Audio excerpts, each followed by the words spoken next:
نحمده ونستعينه ونستغفره ونؤمن به ونتوكل عليه ونعوذ بالله من شرور أنفسنا ومن سيئات أعمالنا من يهده الله فلا مضل له ومن يضلله فلا هادي له ونشهد أن سيدنا ومولانا محمدا عبده ورسوله أما بعد فأعوذ بالله من الشيطان الرجيم بسم الله الرحمن الرحيم قال رب اشرح لي صدري ويسر لي أمري واحلل عقدة من لساني يفقهوا قولي وقال تعالى في موضع آخر ألا إن أولياء الله لا خوف عليهم ولا هم يحزنون صدق الله العظيم وصدق رسوله النبي الكريم ونحن على ذلك لمن الشاهدين والشاكرين والحمد لله رب العالمين اللهم صل على سيدنا محمد وعلى آل سيدنا محمد وبارك وسلم اللهم صل على سيدنا محمد وعلى آل سيدنا محمد وبارك وسلم اللهم صل على سيدنا محمد وعلى آل سيدنا محمد وبارك وسلم۔ تمام تعریفیں اس ذات کے لیے سزاوار ہے جو ہم تمام کا حقیقی خالق اور مالک ہے۔ لاکھوں کروڑوں درود و سلام ہو میرے اور آپ کے آقا تاجدار مدینہ احمد عربی محمد مصطفیٰ صلی اللہ علیہ وسلم کی ذات اقدس پر کہ جن کے لیے اس کائنات کو سجایا گیا۔ بزرگان محترم اور نوجوان دوستوں، اللہ تبارک و تعالیٰ نے ہم کو جو دین دیا ہے، یہ جو دین ہے دین اسلام ہے، اور یہ دین پورا مکمل اور کامل ہے، جس کے بارے میں اللہ تبارک و تعالیٰ نے قرآن میں ارشاد فرمایا کہ الیوم اکملت لکم دینکم، آج کے دن ہم نے تمہارے لیے دین کو مکمل کر دیا، واتممت علیکم نعمتی، اور تم پر اپنے نعمتوں کو مکمل کیا، ورضیت لکم الاسلام دینا، اور دین کے سلسلے میں دین اسلام سے میں راضی ہوں۔ بزرگان محترم، اللہ تبارک و تعالیٰ نے جو ہم کو دین اسلام دیا بڑا جامع ترین دین ہے، اور ہر چیز کی وضاحت اسلام کے اندر کر دی گئی ہے، یہاں تک کہ جتنی وضاحت اور جتنا کھول کھول کر زندگی بیان کی گئی ہے دین اسلام میں، ایسا کسی اور مذہب میں آپ کو نہیں ملے گا، اس لیے کہ انسان کی پیدائش سے لے کر اس کی پوری زندگی کے مراحل اور اس کے انتقال کے بعد اس کے نہلانے کفلانے دفنانے تک کے پورے طریقے دین اسلام کے اندر واضح طور پر بیان کیے گئے ہیں، اور پوری انسانیت کو یہ درس دیا گیا کہ دیکھو سب سے اچھا اور سب سے سچا اور سب سے پیارا جو دین ہے اللہ کے نزدیک وہ دین اسلام ہے، اور اس دین اسلام کے اوپر بہت ساری سازشیں ہوئی، اور بہت سارے دشمنان اسلام نے اس کو مٹانے کے لیے، اس کو ختم کرنے کے لیے، اور اس کو ایک غلط مذہب پیش کرنے کے لیے بہت ساری کوششیں کی، اتنی کوششیں کی، میں یہ کہتا ہوں کہ اگر اتنی کوششیں، اتنی سازشیں، اتنی محنتیں اگر وہ دین اسلام کے علاوہ کسی اور دین پر کرتے تو وہ دین کبھی کا اس دنیا سے ختم ہو جاتا، لیکن چونکہ اللہ تبارک و تعالیٰ نے یہ جو دین ہم کو دیا بڑا مضبوط، بڑا جامع ترین دین دیا ہے، اور اس کی حفاظت کے لیے اللہ تبارک و تعالیٰ نے دو سلسلے قائم کیے ہیں۔ ایک سلسلہ حضرات انبیاء کا، میرے اور آپ کے جو آقا ہیں تاجدار مدینہ محمد عربی صلی اللہ علیہ وسلم اللہ کے حبیب ہیں، آپ نبیوں کے سردار ہیں، آپ کے بعد اب قیامت تک کوئی نئے نبی آنے والے نہیں، آپ نے اللہ کے دین کو مکمل طور پر لوگوں کے سامنے پیش کیا، اور اس کی تعلیمات کو کھول کھول کر بیان فرمایا، اور یہ بتایا کہ دیکھو لوگوں یہ راستہ سیدھا راستہ ہے، تم اس راستے پر چلو گے تو سیدھا اللہ تک پہنچو گے، اور لوگوں کو یہ بھی بتایا کہ اس راستے کو چھوڑو گے تو کیا ہوگا، یہ ہوگا کہ تم غلط راستہ اختیار کر بیٹھو گے اور اپنی منزل کو نہیں پہنچ پاؤ گے اور اللہ سے نہیں مل سکو گے، اور نتیجہ یہ ہوگا کہ تم دنیا میں بھی ناکام ہوں گے، آخرت میں بھی ناکام ہوں گے۔ عزیزان گرامی، حضرات انبیاء علیہ السلام کا جو مقصد تھا وہ مقصد وہ اپنے مقصد کے تحت زندگی گزارا کرتے تھے۔ اب اس کے بعد کوئی نبی آنے والے نہیں ہیں، آپ خاتم النبیین ہیں۔ ہاں آپ کے جو کام کی جو ذمہ داری تھی، اس ذمہ داری کو اللہ تبارک و تعالیٰ نے اس امت کے ہر فرد کے اوپر رکھ دیا ہے، اور حضرات صحابہ نے یہ اس دین کے کام کو آگے بڑھایا، اور اس کے بعد تابعین، تبع تابعین، اور اس کے بعد اولیاء کرام کا سلسلہ چلتا رہا ہے۔ میں نے دوران خطبہ جو آیت مبارکہ تلاوت کی ہے، اس کا ترجمہ یہ ہے کہ اللہ ارشاد فرماتے ہیں کہ الا ان اولیاء اللہ لا خوف علیہم ولا هم يحزنون، کہ سن لو، خوب اچھی طریقے سے سن لو، اللہ کے جو ولی ہوتے ہیں، اللہ کے جو دوست ہوتے ہیں، وہ ایسے ہوتے ہیں کہ نہ ان پر کسی قسم کا کوئی خوف ہوتا ہے اور نہ ہی وہ غمگین ہوتے ہیں۔ معزز سامعین کرام، اللہ تبارک و تعالیٰ نے کچھ درجے بنائے ہیں۔ اللہ تبارک و تعالیٰ نے حضرات انبیاء کو بھی پیدا فرمایا، حضرات صحابہ کو بھی پیدا فرمایا، حضرات تابعین کو بھی پیدا فرمایا، تبع تابعین کو بھی پیدا فرمایا۔ ہمارے بس میں اب یہ نہیں کہ اب کوئی بھی انسان نبی نہیں بن سکتا، اس لیے کہ اللہ تبارک و تعالیٰ جسے چاہتے ہیں نبوت سے سرفراز فرماتے ہیں، اور اسی طریقے سے اب ہم میں سے کوئی صحابی بھی نہیں بن سکتا، اس لیے کہ صحابی کہتے ہیں کہ جو ایمان کی حالت میں اللہ کے رسول کو دیکھا ہو اور ایمان ہی کی حالت میں اس کی وفات ہوئی ہو، اس لیے وہ دوسری شکل بھی موجود نہیں ہے۔ اور تابعین اس کو کہتے ہیں جنہوں نے صحابہ کو دیکھا ہو، اب صحابہ بھی موجود نہیں تو تابعین بننا بھی ہمارے اختیار میں نہیں ہے، کوئی بن ہی نہیں سکتا ہے۔ اور تبع تابعین اس کو کہتے ہیں جس نے تابعین کو دیکھا ہو، اب وہ بھی موجود نہیں ہے۔ لیکن اللہ تبارک و تعالیٰ نے ولایت کا جو درجہ ہے اور ولایت کی جو شکل ہے، اس کو اللہ تبارک و تعالیٰ نے قیامت تک کے لیے باقی رکھا ہے۔ قیامت تک اللہ تبارک و تعالیٰ کے بے شمار اولیاء آتے رہیں گے، اس لیے کہ اللہ تبارک و تعالیٰ نے ولایت کا جو دروازہ ہے اسے بند نہیں فرمایا ہے۔ اگر آدمی صحیح طور پر عمل کرتا ہے، اللہ سے ڈر کر زندگی گزارتا ہے، پیارے نبی کے راستے پر زندگی گزارتا ہے، اور اوامر پر عمل کرتا ہے، نواہی سے بچ کر زندگی گزارتا ہے، اور اللہ کی محبت کو اپنے دل میں لے کر زندگی گزارتا ہے، اور نبی کے طریقے پر عمل کرتے ہوئے گزارتا ہے، اور اللہ کی محبت میں شدید ہوتا ہے، اور اللہ سے ڈر کر اور امید کے ساتھ زندگی گزارتا ہے، جب وہ اپنے مقام میں بڑھتے بڑھتے ایک درجہ ایسا آتا ہے کہ وہ اللہ کا ولی بن جاتا ہے، تو ولی تو بن سکتے ہیں، لیکن اس کے علاوہ جو دیگر جو طبقات ہیں، وہ طبقات میں اور آپ اور قیامت تک آنے والے انسان حاصل نہیں کر سکتے ہیں۔ عزیزان گرامی،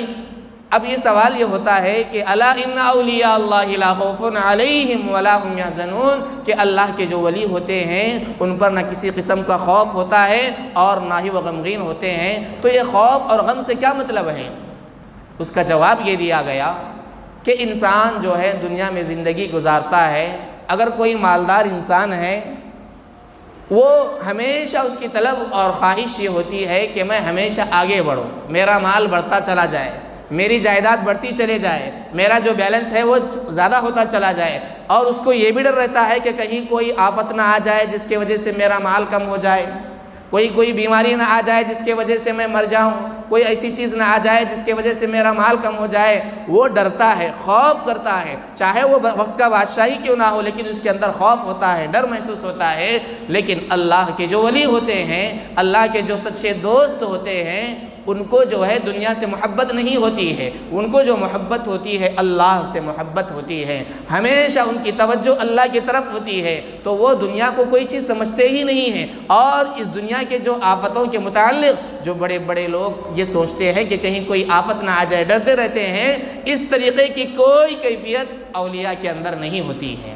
اور ایک معنی یہ بھی کہا گیا کہ کل قیامت کے دن جب حساب و کتاب کے لیے کھڑا کیا جائے گا تو ہر آدمی نفس نفسی کے عالم میں ہوگا، لیکن اولیاء جو ہوں گے، اللہ کے جو ولی ہوں گے، انہوں نے اچھی زندگی گزاری ہوگی جس کی وجہ سے ان کو کوئی خوف نہیں ہوگا، وہ بالکل سکون اور چین کے ساتھ رہیں گے۔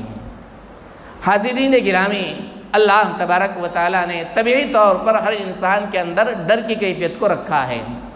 آدمی چلتے چلتے اگر سامنے سانپ آ جاتا ہے تو فوراً ذرا سا ڈر جاتا ہے، بچک جاتا ہے، پیچھے ہٹ جاتا ہے، جیسا کہ حضرت موسیٰ علیہ السلام کے ساتھ ہوا کہ جب جادوگروں نے اپنے جادو کے ذریعے سے رسیوں کو انہوں نے سانپ بنا کر پیش کر دیا تو جتنے لوگوں نے دیکھا ڈر رہے تھے، لیکن اللہ کا جب حکم ہوا کہ اے موسیٰ اپنے عصا کو دے ماریے، آپ نہ ڈریے، دے ماریے، جیسے ہی حضرت موسیٰ نے اللہ کے حکم سے اپنے لاٹھی کو دے مارا تو وہ فوراً ایک بہت بڑا اژدہا بن گیا، جس کو دیکھ کر حضرت موسیٰ ڈر گئے۔ یہ فطرت میں ہے کہ انسان جو ہے طبعی طور پر ڈرتا ہے، اور یہ ولایت کے خلاف بھی نہیں ہے، اور بسا اوقات طبعی طور پر اس کے زندگی میں کوئی چیز آتی ہے، مثلا اگر بیٹا مر جاتا ہے تو اس کو تکلیف ہوتی ہے، غم ہوتا ہے، بیوی مر جاتی ہے تو غم ہوتا ہے، تکلیف ہوتی ہے، اگر اس کو کوئی نقصان ہو جائے تو تھوڑا سا غم ہوتا ہے، تو یہاں پر وہ غم مراد نہیں۔ آپ لوگوں نے دیکھا ہوگا، سنا ہوگا، شریعت کے اندر اور سیرت کے اندر سنا ہوگا کہ جب حضرت خدیجہ الکبریٰ رضی اللہ تعالی عنہا کا انتقال ہوا اور اس کے بعد حضرت ابو طالب کا بھی انتقال ہوا، تو اللہ کے رسول صلی اللہ علیہ وسلم نے کیا ارشاد فرمایا کہ اس سال کو عام الحزن یعنی غم والا سال کا مہینہ قرار دیا۔ یہ جو سال ہے غم والا سال ہے، تو یہ غم یہاں پر مراد نہیں ہے، اندر کی جو کیفیت ہوتی ہے وہ کیفیت یہاں پر مراد ہے۔ جو اللہ کا ولی ہوتا ہے، جو اللہ کا دوست ہوتا ہے، وہ دنیا کے اندر کسی قسم کا کوئی خوف اپنے دل میں نہیں لاتا ہے، اور آخرت میں چونکہ اس کے اعمال اچھے ہوں گے اس لیے اس کو کسی قسم کا کوئی ڈر محسوس نہیں ہوگا۔ عزیزان گرامی، جب بھی ولیوں کا تذکرہ آتا ہے تو آپ حضرات نے سنا ہوگا کہ ولیوں کے اندر ایک بہت بڑے ولی گزرے ہیں، جس سے میری مراد پیران پیر شیخ عبدالقادر جیلانی رحمتllahi علیہ ہیں۔ یہ ایسے بڑے ولایت کے درجے پر فائز تھے، اور یہ اتنے بڑے اللہ کے ولی ہیں کہ ان کے بارے میں آپ لوگوں نے سنا ہوگا، اور ہر عام و خاص جب بھی ان کا تذکرہ کیا جاتا ہے یا ولیوں کا تذکرہ کیا جاتا ہے تو فوراً ذہن ان کی طرف چلا جاتا ہے، اس لیے کہ آپ ایک بہت بڑے درجے پر فائز تھے، اور ولیوں میں آپ کا ایک الگ ہی مقام ہے، ایک الگ ممتاز مقام اور حیثیت رکھتے ہیں، اور آپ کے مختلف القاب سے آپ کو نوازا گیا ہے، اس لیے کہ حضرت شیخ عبدالقادر جیلانی رحمتllahi علیہ حقیقی معنی میں اللہ کے شیدائی تھے، اللہ کی محبت ان کے دل میں بھری ہوئی تھی، اور کوٹ کوٹ کر بھری ہوئی تھی، اور اللہ کی محبت میں وہ تڑپتے تھے، اللہ کی محبت میں لوگوں کو تڑپاتے تھے، اللہ کی محبت کو لوگوں کے سامنے بیان کرتے تھے، اور لوگوں کو اللہ سے جڑانے کی وہ پوری کوشش کیا کرتے تھے، اور انہوں نے پوری زندگی یہی کام کیا کہ جو لوگ اللہ سے کٹ کر زندگی گزار رہے تھے ان کو انہوں نے اللہ سے جوڑا، اور لوگوں کو یہ بتایا کہ حقیقی معنی میں مومن اور مسلمان وہی ہوتا ہے جس کے دل میں اللہ کے خوف کے علاوہ کسی اور کا خوف نہ ہو۔ عزیزان گرامی، آپ کا نام عبدالقادر ہے، اور آپ کے جو والد بزرگوار تھے ان کا نام ابو صالح تھا، اور یہ بہت ہی بڑے، یہ بھی ایک ولی تھے، بڑے نیک تھے، بڑے زاہد تھے، بڑے اچھے تھے۔ ان کے بارے میں آپ لوگوں نے سنا ہوگا، کتابوں کے اندر یہ بات ملتی ہے کہ ان کے جو والد تھے ابو صالح، یہ بہت ہی نیک آدمی تھے۔ ان کی نیکی کو ظاہر کرنے کے متعلق ایک واقعہ یہ لکھا گیا ہے کہ ایک مرتبہ وہ شدید بھوک کی حالت میں نکل رہے تھے کہ چلو کہیں کھانا مل جائے تو میں کھاؤں۔ چلتے چلتے چلتے بہت دور نکل گئے لیکن کوئی کھانا میسر نہ ہوا۔ ذرا آگے جانے کے بعد دیکھا کہ ایک دریا ہے، اس دریا کے قریب گئے تاکہ پیاس بھی اپنی بجھائے، لیکن کیا دیکھتے ہیں کہ دریا کے اندر ایک سیب جو آ رہا تھا، پانی میں آ رہا تھا، اس کو اٹھا لیا، اور شدید بھوک لگی ہوئی تھی، اس کو آدھا کھایا۔ آدھا کھانے کے بعد ذہن میں یہ بات آئی کہ تم نے بہت بڑا گناہ کیا، کہ یہ سیب کس کا تھا، اس کی اجازت کے بغیر تم کھا گئے۔ اس لیے کہ ولی جو ہوتے ہیں وہ کھانے کے سلسلے میں بہت ہی زیادہ احتیاط کرتے ہیں، اس لیے کہ جو اللہ کے دوست ہوتے ہیں ان کو معلوم ہے کہ اگر حلال غذا پیٹ میں گئی تو اس سے ہمارے اعمال اچھے ہوں گے، اگر حرام غذا چلی گئی تو اللہ جو ہے حرام غذا سے پلنے والے جسم کی کوئی عبادت کو قبول نہیں کرتے۔ جیسے ہی یہ بات ان کے ذہن میں آئی بہت ہی پریشان ہوئے کہ نہ جانے یہ سیب کس کا تھا۔ انہوں نے یہ کام کیا کہ وہ دریا کے ساتھ ٹہلتے ٹہلتے انہوں نے سوچا کہ چلو میں چلا جاؤں گا، دیکھوں گا کہیں کوئی باغ وغیرہ ہوگا جس کا وہ مالک ہوگا، اس سے جا کر میں اپنے اس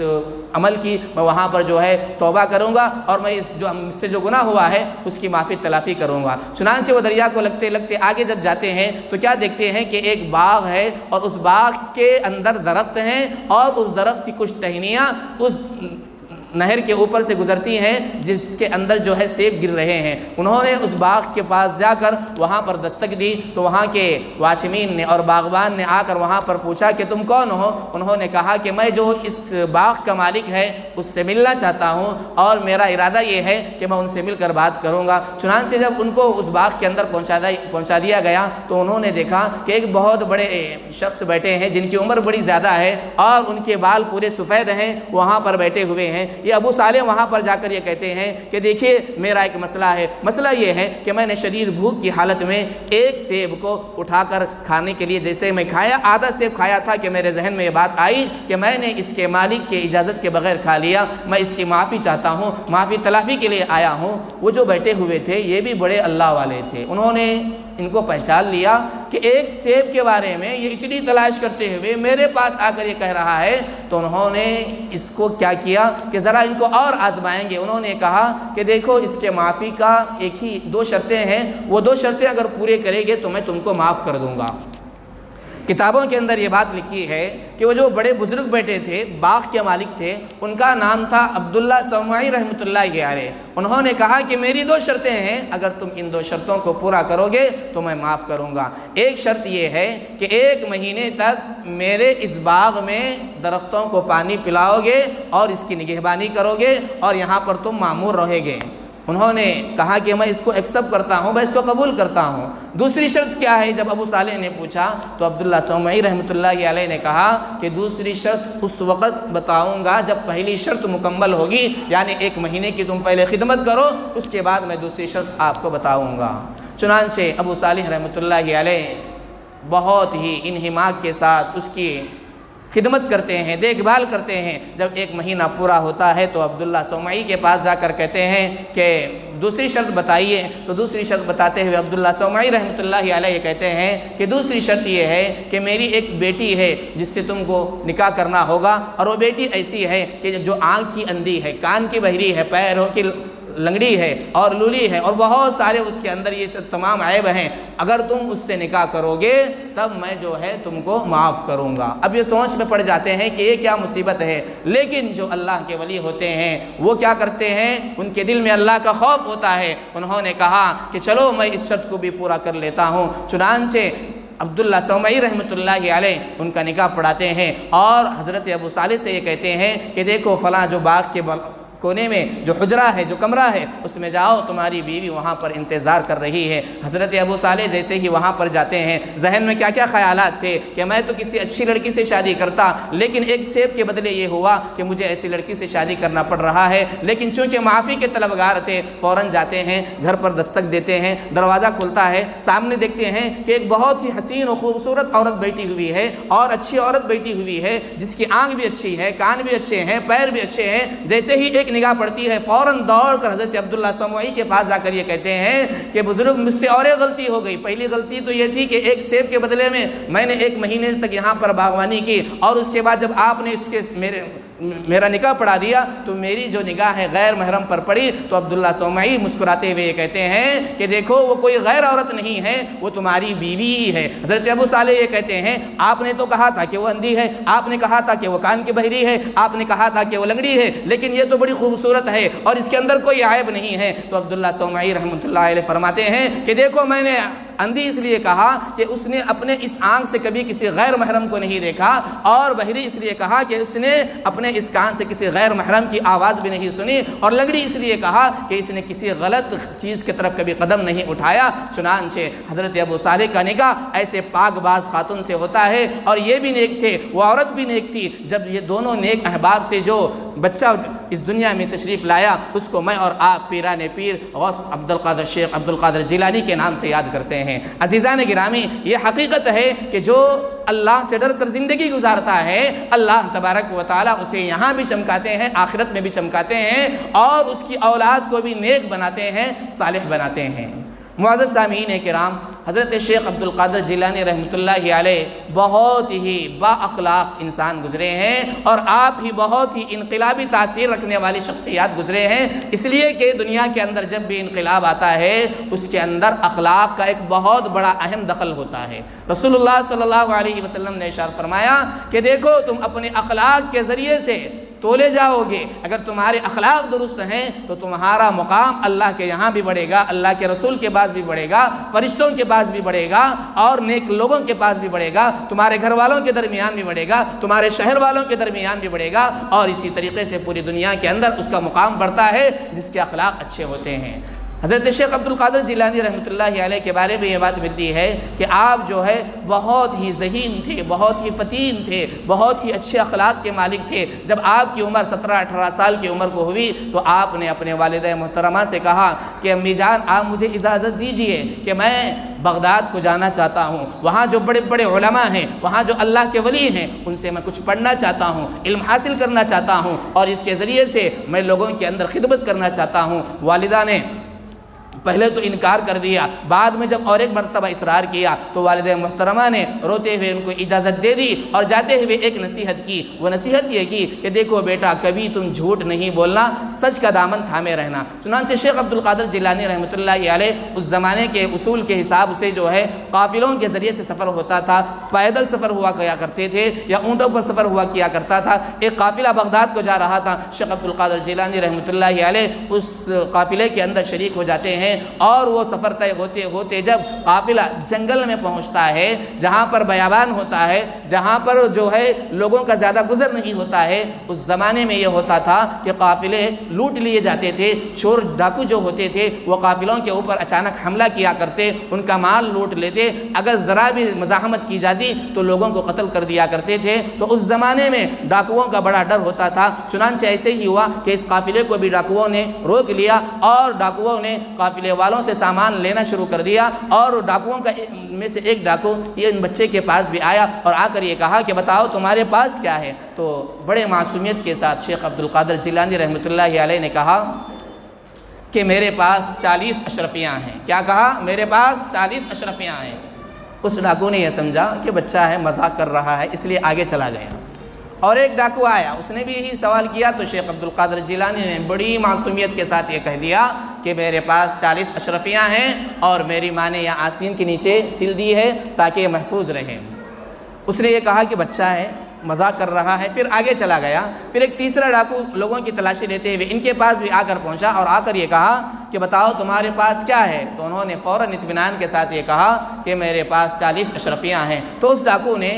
ان کو پکڑ کر اپنے سردار کے پاس لے کر گیا۔ سردار نے پھر یہی سوال کیا، تو انہوں نے بڑے اطمینان سے کہا کہ میرے پاس 40 اشرفیاں ہیں۔ انہوں نے پوچھا کہ کہاں ہیں؟ آپ نے بتایا کہ یہاں پر میری والدہ نے سل دیا ہے تاکہ محفوظ رہے۔ تو اس سردار نے پوچھا کہ بیٹے تم نے سچ کیوں بتایا؟ چاہتے تو تم جھوٹ بھی کہہ سکتے تھے، اس لیے کہ اتنی بڑی مقدار میں اشرفیاں ہیں، اس سے تمہاری زندگی کی ضرورتیں پوری ہوتی تھی، لیکن تم نے جھوٹ نہیں کہا اور سچ کہا، کیا بات ہے؟ تو آپ نے بڑی معصومیت کے ساتھ، دل کے ساتھ یہ کہا کہ میں جب نکل رہا تھا گھر سے تو میری والدہ نے ایک وصیت کی تھی، وصیت یہ تھی کہ کبھی جھوٹ نہیں بولنا، تو مجھے شرم محسوس ہوئی کہ آپ کے سامنے اپنی ماں کے ساتھ، اپنے ماں نے جو وصیت کی تھی اس وصیت کے خلاف جاؤں اور جھوٹ بولوں۔ جیسے ہی الفاظ نکلے تھے، دل سے نکلے تھے، دل سے جو بات نکلتی ہے وہ اثر رکھتی ہے۔ چنانچہ اس ڈاکوؤں کے سردار پر بڑا اثر ہوا۔ اس نے یہ کہا کہ ایک ماں کی وصیت کو تم بھول نہیں پا رہے ہو اور اس کے خلاف کرنے میں شرم محسوس کر رہے ہو۔ میں بھی ایک اللہ کا بندہ ہوں، میں نے اللہ کے ساتھ وعدہ کیا، اللہ نے کہا کہ صحیح راستہ اختیار کرو، میں غلط راستہ اختیار کر رہا ہوں۔ جب چھوٹے بچے ہو کر اتنا تم وصیت کا لحاظ رکھ رہے ہو تو آج سے میں بھی اللہ کے ساتھ میں سچی توبہ کرتا ہوں اور تمہارے ہاتھوں پر میں جو ہے توبہ کرتا ہوں اور اپنے اس پیشے کو میں جو ہے چھوڑ دیتا ہوں۔ آپ سردار کے ساتھ پورے جو ڈاکو تھے انہوں نے بھی توبہ کر لی، اور اس طریقے سے جو ایک بہت بڑا ڈاکو اور اس کا جو سردار تھے، آپ کے سیدھی بات کرنے سے، سچائی کو دیکھ کر توبہ استغفار کرتے ہوئے سیدھے راستے پر آ گیا۔ اس کے بعد شیخ عبدالقادر جیلانی رحمتllahi علیہ بغداد کو پہنچتے ہیں اور اس زمانے کے جو بڑے بڑے علماء کرام تھے ان سے علم حاصل کرتے ہیں۔ بغداد اس زمانے میں ایک سیاست کا بڑا مرکز تھا، ساتھ ہی ساتھ علم کا بھی بڑا مرکز تھا۔ شیخ عبدالقادر جیلانی رحمتllahi علیہ نے بڑے بڑے اساتذہ سے اور دنیا کے جو ماہرین تھے ان سے علم حاصل کیا، اور آپ نے اللہ کی محبت کو اپنے دل میں بسایا، اور اس کے بعد جب آپ فارغ ہوئے تو اللہ تبارک و تعالیٰ کے احکام کے مد نظر آپ نے لوگوں کے اندر دین کو پھیلانا شروع کیا، اور اللہ کے رسول صلی اللہ علیہ وسلم کی حدیث جو تھی، شریعت کے جو تقاضے تھے، اس کو لوگوں کے سامنے کھول کھول کر بیان کیے۔ اللہ نے آپ کی زبان میں بڑی تاثیر رکھی تھی، جب آپ لوگوں میں بیان کرتے تو ہزاروں لوگ توبہ و استغفار کرتے، اور یہود و نصارہ کے بہت سارے احباب ایسے ہوتے جو کلمہ پڑھ کر اسلام میں داخل ہوتے۔ شیخ عبدالقادر جیلانی رحمتllahi علیہ نے بہت سارے اقوال کہے ہیں اور بہت سارے امت کو پیغام دیے ہیں. میں آپ کے سامنے آج کی اس مجلس میں 2-3 اقوال کہتے ہوئے انشاءاللہ اپنی بات کو مکمل کر لوں گا. شیخ عبدالقادر جیلانی رحمۃ اللہ علیہ ہمیشہ لوگوں کو یہ کہا کرتے تھے کہ لوگوں ایک اللہ کی عبادت کرو, ایک اللہ کی محبت کو اپنے دل میں بٹھاؤ اور ایک اللہ سے ڈرو, اللہ کے علاوہ کسی اور سے ہرگز نہ ڈرو. اور آپ عملی طور پر یہ کیا کرتے تھے کہ وقت کے زمانے کے جو بڑے بڑے بادشاہ ہوتے تھے ان کے سامنے حق بات کو بغیر کسی خوف کے کہہ دیتے تھے, اور آپ جو ہے ڈرتے نہیں تھے. جب حق کی بات آتی, اللہ کے دین کی بات آتی تو فوراً بادشاہ کے منہ پر بھی کہہ دیتے, اور جب بھی اللہ کے احکامات کو توڑا جاتا آپ فوراً اس پر نکیر کرتے, چاہے وہ کوئی بادشاہ کیوں نہ ہو, کوئی وزیر کیوں نہ ہو. عزیزان گرامی, ایک موقع پر شیخ عبدالقادر جیلانی رحمۃ اللہ علیہ نے فرمایا کہ مومن کے لیے 3 صفات لازمی ہیں, ضروری ہے. پہلی صفت یہ ہے کہ اللہ نے جن چیزوں کے کرنے کا حکم دیا ہے ان چیزوں کو اختیار کیا جائے. مثلا اللہ نے نماز پڑھنے کے لیے کہا ہے تو مسلمانوں کو چاہیے کہ نماز کو پابندی کے ساتھ ادا کرے. اللہ نے زکوٰۃ دینے کے لیے کہا تو زکوٰۃ ادا کرے. اللہ نے کیا کہا, صدقات دینے کے لیے کہا تو صدقات ادا کرے. اللہ نے یہ کہا کہ ماں باپ کی خدمت کرے تو مومنین کو چاہیے کہ اللہ کے جو احکامات ہیں ان پورے احکامات پر عمل کرے. دوسری صفت جو لازم ہے مومنین کے لیے وہ یہ ہے کہ اللہ نے جن چیزوں سے روکا ہے ان چیزوں سے فوراً رک جائے, اس کے اندر ذرا برا بھی تاخیر نہ کرے. جیسے قرآن روکتا ہے سود سے, قرآن روکتا ہے رشوت سے, قرآن روکتا ہے حرام مال سے, قرآن روکتا ہے گناہوں سے, قرآن روکتا ہے چوری سے, قرآن روکتا ہے زنا سے. ان تمام چیزوں سے بچ جانا یہ ایک مومن کی اچھی صفت ہے. اور تیسری صفت جو لازمی حضرت شیخ عبدالقادر جیلانی رحمۃ اللہ علیہ نے فرمایا کہ مومنین کو چاہیے کہ اللہ کے طرف سے جو بھی فیصلہ آ جائے اس پر راضی رہے, تقدیر پر راضی رہے, اس لیے کہ اللہ سے بڑھ کر کوئی کسی کے پاس طاقت نہیں, ہر چیز کا کرنے والا اللہ ہے. اور اس زمانے میں لوگوں کے درمیان یہ بات پھیلی ہوئی تھی اور لوگوں کا یہ عقیدہ بن رہا تھا کہ اسباب کے ذریعے سے روزی ملتی ہے, دکان سے ملتی ہے, کاروبار سے ملتی ہے, کرسیوں سے ملتی ہے. تو اس زمانے میں حضرت شیخ عبدالقادر جیلانی رحمۃ اللہ علیہ نے ڈنکے کی چوٹ میں اور کثیر تعداد جب جمع ہوتی تھی وہاں پر کھڑے ہو کر علی اعلان یہی کہا کہ دیکھو اسباب کو نہ جو مسبب الاسباب پر اپنی نظر رکھو, اسباب کو پیدا کرنے والا بھی تو اللہ تبارک و تعالیٰ ہے. اسی طریقے سے ایک موقع پہ حضرت شیخ عبدالقادر جیلانی رحمۃ اللہ علیہ نے فرمایا میں نے جہاں تک شریعت کو دیکھا اور میں نے جہاں تک کھنگالا میں نے 2-3 چیزیں بہت اہم پائی. ایک چیز یہ ہے کہ غریبوں کو کھانا کھلایا جائے, غریبوں کو کھانا کھلایا جائے, بھوکے ہیں ان کو کھانا کھلایا جائے. اور دوسری چیز آپ نے ارشاد فرمائی کہ جو لوگ کمزور ہیں ان کی مدد کی جائے اور ہمیشہ اللہ کو راضی کرنے کی فکر رہے. بزرگان محترم, لوگوں نے یہ سمجھا کہ صرف کھانا کھلانا نہیں, یہ بھی اچھی اہم ترین عبادت ہے, لیکن اس کو کسی خاص مہینے میں, خاص ہفتے میں نہیں, آپ جب چاہے کر سکتے ہیں. اور اسی طریقے سے لوگوں کی مدد بھی کرنا ہے. اگر کوئی غریب آپ کو مل گیا ہے, اگر آپ کے پاس مال ہے, روپیہ ہے, پیسہ ہے, آپ اس کی مدد کر سکتے ہیں تو شریعت یہ کہتی ہے کہ آپ اس کی مدد کرو. یہ بھی ایک اہم ترین عبادت ہے بزرگان محترم. اور ایک چیز یہ بھی واضح ہونا چاہیے کہ آپ سے بہت ساری کرامات ظاہر ہوئی. شیخ عبدالقادر جیلانی رحمۃ اللہ علیہ سے بہت ساری کرامات ظاہر ہوئی ہے, لیکن کرامات ظاہر ہو تو ہی ولی ہو ایسا نہیں ہے, بلکہ قرآن نے ولیوں کی ایک لمبی صفت بیان فرمائی ہے.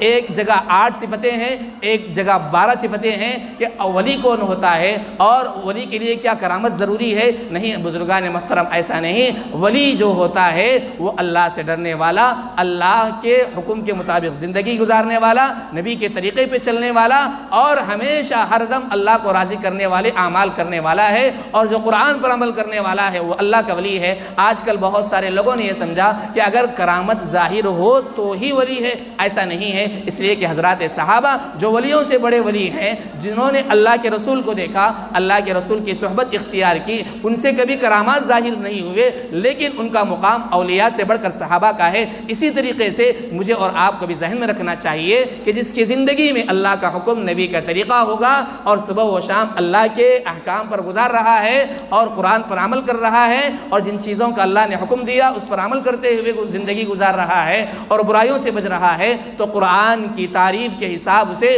وہ اللہ کا ولی ہے۔ ایک موقع پہ اللہ کے نبی صلی اللہ علیہ وسلم نے ارشاد فرمایا کہ اللہ کا ولی جو ہوتا ہے وہ ہوتا ہے جو قرآن والا ہوتا ہے، جو قرآن پر عمل کرتا ہے وہ اللہ کا ولی ہوتا ہے، جو نبی کی شریعت پر چلتا ہے وہ اللہ کا نبی ہوتا ہے۔ عزیزان گرامی، سرکار دو عالم صلی اللہ علیہ وسلم کی یہ حدیث ہم کو یہ بتا رہی ہے کہ اگر میں اور آپ یہ چاہتے ہیں کہ ہم بھی اللہ کے ولی بنے، ہم بھی اللہ کے ولیوں میں شامل ہو جائے، اس لیے کہ ولایت کا جو درجہ ہے، جو باب ہے، جو دروازہ ہے، اللہ نے صبح قیامت تک کھلا رکھا ہے۔ ہر آدمی ولایت کے درجے پر جا سکتا ہے، لیکن اس کے لیے بڑی محنت شرط ہے۔ عزیزان گرامی، میں یہ کہہ رہا تھا کہ شیخ عبدالقادر جیلانی رحمۃ اللہ علیہ ولیوں میں ایک نمایاں مقام رکھتے ہیں، اور آپ کی زندگی پوری شریعت کے مطابق تھی، اور آپ جو ہے ہمیشہ اللہ کے احکام کو لوگوں کے سامنے پیش کرتے اور لوگوں سے بڑی محبت سے پیش آتے، اور آپ کے بڑے اچھے اخلاق تھے کہ جن اخلاق کو دیکھ کر بہت سارے غیر مسلم جو ہے اسلام میں آج داخل ہوتے چلے گئے۔ لیکن آج افسوس کی بات ہے